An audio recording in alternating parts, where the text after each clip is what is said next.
Hey guys, welcome back to the Business Vlogs channel. Shashi Dean here. It's my birthday, not like you should care. Didn't really celebrate it. I actually celebrated it yesterday. But I did, of course, post on the main channel today. It went pretty smoothly, I'd say. I'm getting a lot better at it. First I set up the video and then I record the video. I create systems for the video. Anyway, it's getting a lot better. You guys can go check it out if you're in the AI business space, but you don't have to be. If you're just interested in business, this is what this channel is for. But yeah, if you ever get into the AI business space, which I recommend you do because AI is taking over, you got to get in before it becomes super saturated. There's going to be more AI agents than there are human beings. Think about that. Really think about that. So if you really think about it, it's going to replace a lot of human beings. And with that in mind, it just makes complete sense to get into the space, right? And you're going to literally have physical robots as well that are stronger, faster, smarter than human beings. It's hard to believe. And this is stuff we talked about in movies and, fantasy, but now it's actually happening. These are going to be superhumans, right?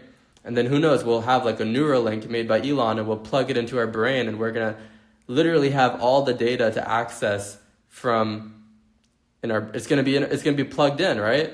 So instead of having to read history books, having to understand history and learn how history repeats itself today, we just have history installed into our brains.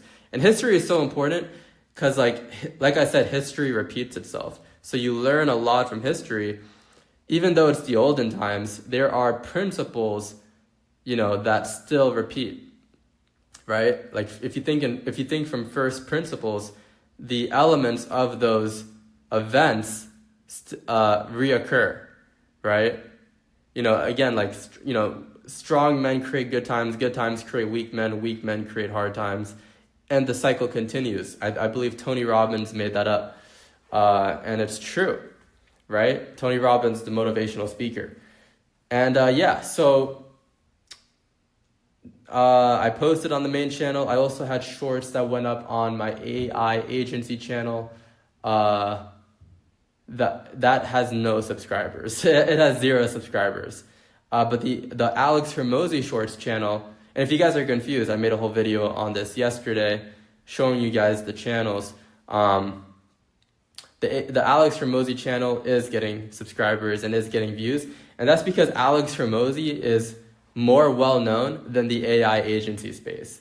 More people know about Alex Hormozi than the AI agency model, the business model, right? And yeah, he's the pioneer of the business space right now, so it makes complete sense. But I really want to acquire Instagram Shorts channels, because it would be so easy to funnel that attention into my main YouTube channel, because Instagram stories would be the perfect place to just plug in my channel and plug in my videos every time I upload, and the attention would just get funneled into my main content, opposed to YouTube Shorts channels. Once I'm done building the channels, I then post in the community tabs saying, hey, I have this new video out, go check it out. And I feel less people would check out the community posts versus Instagram stories, because I feel like people interact with Instagram stories more from all the entrepreneurs I hung out with, and even entrepreneurs in general. Instagram is such a conversion machine, right? Instagram DMs literally converts like crazy. And I'm proof of that. I literally used to use Instagram DMs for conversions to book a bunch of appointments. And then I met entrepreneurs in in-person events who used Instagram completely to sell to their audience. They would post Instagram stories, literally creating a sales letter in the stories itself. So instead of, focusing on emails and all that junk, they would just focus on Instagram and post good stories that leads to a call to action. And then, they'd either get them to book an appointment or get them to buy something or join a wait list or pre-order, whatever it is, right? So yeah, it's such a conversion machine. It's a really, really good platform for that. The reason I'm not posting on Instagram is because what I noticed with Instagram Reels is it's very high quality stuff over there, right? And there's nothing I can really post right now on Instagram Reels. I feel like once I start collecting case studies of clients I'm working with, then I'll turn those case studies into Reels that I'll post on Instagram. So I think that's what I want to focus Instagram on, because a lot of business oriented people are on Instagram, right? You know, the Instagram algorithm really knows how to tailor the content specifically for productive needs, right? Like X is like super like gross, like it's all political stuff and crypto stuff and violence and all that. But when you go to threads.net, made by Meta, you know, partnered with Instagram, Facebook, it's way more clean. You know, it's so clean. It's full of just productive people talking about productive stuff. And obviously you can find that on X, but like even after you block so many accounts on X, like I don't want to see this, I don't want to see this, I don't want to see, they still give you junk. They still give you Elon Musk talking about whatever, Trump doing whatever. Like, I don't care. Like, it's not relevant. And sorry, Elon, it's your platform, but like, I don't want to hear about any of that because I'm trying to focus on work, right? Like, if it's not focused on work, I don't want to hear about it. If it's not about AI, I don't want to hear about it, right? So Threads is super productive. I've been posting on Threads. I've also been posting on X, but I'm getting a lot more traction on Threads. Because why? There's business-oriented people on Threads. X is full of people complaining and arguing and debating and talking about politics and posting fight videos and posting memes and all that. You don't really see that on Threads. And I feel like Mark Zuckerberg is doing a very good job regulating the platform, which is what a platform requires. You know, Elon takes a lot of risks for sure, and he's made a lot, right? And he's done a lot. But maybe running a social media platform isn't his thing. But honestly, Twitter was the same way before it was X, right? Like, it was kind of the same way. I'm just more business oriented now, which is why I care. So that's why I'm ranting about it. But yeah, I mean, if you're a business oriented person, stay off of X. Just get on X, post, and then leave. It's pretty bad. But yeah, I'm trying to just funnel all other acquisition channels back to YouTube because YouTube is the main machine. On TikTok, I'm still posting. Yeah, what I need to do is engage with more content, like actually contributing to other content people are posting and make comments and make replies. And I feel like that, you know, coming from an expertise position, that will help me grow following on other platforms.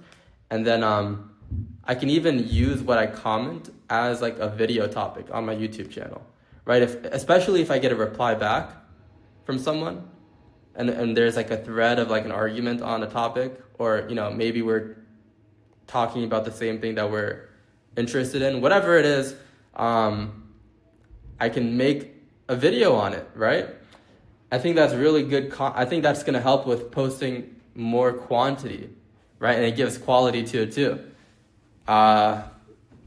You know, it'll be a more streamlined process, because the thing with social media is the most social people are the ones who get the most followers, right? Social media is about being the most social. So again, the most social people are the ones who do well on social media, right? And so if you have the skill of getting people to like you and trust you, then you're going to be a beast. And the skills you need to have to really make it in today's world is, number one, sales, marketing. Sales is one-to-one, marketing is one-to-many pretty much. So if you know sales, you'll know marketing, then content creation, and then human psychology. And you're good. That's all you need to know, right? You don't need to know the intricacies of AI. You don't need to know how to code and all that. Sure, those are benefits, but the main four: sales, marketing, content creation, and human psychology, right? Because there are different forms of leverage. You have labor, you have capital, you then have content, and then you then have code. And code is on top of everything. But You know how fast technology is moving? You really think you'll be able to make the best code in the world out of thin air? No, you need to have an audience first to ask them, hey, what do you guys want? What problems do you guys have? You have to survey and interview people. You can't do that without an audience. You also have authority when you have an audience, right? No one wants to buy from a stranger. So not only do you get to interview people, you have authority, you have trust, people like you. Now, let's sell a product, right? And so all the experts who know how to use AI and know how to code and know how to do whatever, you can acquire that labor after acquiring capital from your audience for whatever problem they're experiencing. So the most social people will be the ones who make the most money, the most social people. And it's not about just acquiring the most attention. It's about acquiring the right attention. It's about who is watching you, not how many. And I'm telling you guys this from a guy who's had 1 million subscribers, 200 million views, over 1 billion TikTok views across all channels. It's not about how many, right? If you have a bunch of children watching you, they don't have money in their wallets, right? Now, I made money through different avenues when I was in that stage. Ad revenue, creator code from Fortnite, which is like affiliate marketing, basically, sponsorship deals, merch. But selling makes more money. Why? Because you have your own product, right? And even if you're selling someone else's product and you're the best at it, you're making more than that entertainment influencer, right? Unless you're like a huge, massive influencer who has taken over the entire entertainment industry. Someone like a Logan Paul or a Jake Paul or an iShowSpeed or whatever, or a Mr. Beast, then it's like, that's a different story, right? That's a completely different story, because now you can launch product lines that will explode, right? Or your clips just go viral on all platforms because people are reposting your stuff, right? Like anything you touch turns to gold, basically, when you're at that level of popularity. And also they're really good at social climbing, doing collaborations. That's super important. If they were just to themselves, they would die out very quickly, because the thing with entertainment is it solves the problem of boredom, right? It solves the problem of boredom. Everything solves a problem. So entertainment specifically solves the problem of boredom. You know, most people go to entertainment when they're bored. They have nothing else to do. They're not working, right? Or they're stressed out and they're like, I can't take this anymore. I gotta indulge, right? So it's either solving the problem of boredom or it's solving the problem of craving for pleasure. One of the two. And so the thing with when you're solving for boredom, since it's solving this problem, they're eventually going to get bored of you unless you collaborate. Because when you're solving the problem of boredom, you're looking for a dopamine rush. You then want novelty, right? You want a more novel experience. You guys have probably watched people and then hopped off and then watched someone else, right? This probably applies for like Netflix shows or other personality people. So your favorite influencers are very good at being social climbers, right? So they're collaborating with new personalities in the space. Whoever is new, whoever is rising, whoever people are interested in today, they'll collaborate with that person and get their audience. They'll hijack their audience and do the same for the next and the next and the next. And so that's the game for the entertainment world. And of course, I mean, collaborating is always important in every avenue. But when it comes to the information educational space, the point of collaborating is to learn from other people. And of course, you can combine audiences with other educators as well. That can help. But if you're always providing value and helping people solve new problems, then people, there's no reason for people to stop watching you, right? Because you're always solving problems. You're helping people solve problems. They're coming to you to solve a problem, right? And the point isn't to go viral. The point is to reach the right people. So you guys decide. Do you want to be an entertainer or do you want to be an educator? It depends on what your goals are. Is it fame or is it money? Right? Fame or money. You'll make a lot more money being an educator, but I will tell you it's a stressful job. It's a job, essentially. You really have to take it seriously. There's a lot to it. It's a journey. Because you got to learn all the 4 skills. You got to learn sales. You master sales, you'll know marketing. And I might be wrong on that because obviously like I've done a lot on in the content space. And that's essentially marketing. So I kind of had market experience, communicating one-to-many. So I might be wrong in that aspect, but I feel like a lot of people can implement their sales into marketing. But it's definitely like a different level of game. Definitely a different level of game. Because when I got into sales, I was kind of a natural at it. Like I was kind of just a natural speaker and I was able to persuade kind of naturally, getting people to like me and trust me right away. Crazy. So I guess, yeah, I mean, you guys got to figure it out for yourself. I don't know. And then, yeah, master sales, master marketing, content creation, and then human psychology. Understand the human psyche completely. You know, you got to know about dopamine. You got to know about emotional triggers. You got to know about stress levels. Understand yourself and understand others. You know, you got to and human psychology is all about understanding message market fit, offer market fit, and result market fit. Because what I tell people is don't sell the product, sell the solution, right? Don't sell the plane flight, sell the vacation, sell the belief, sell the destination, right? People focus on building the product before selling the solution. Sell the solution. Whatever problems they're facing, hey, I have the solution. You trust me, right? You've known me for some time. I'm your friend. You've watched my content. We've talked in the chat.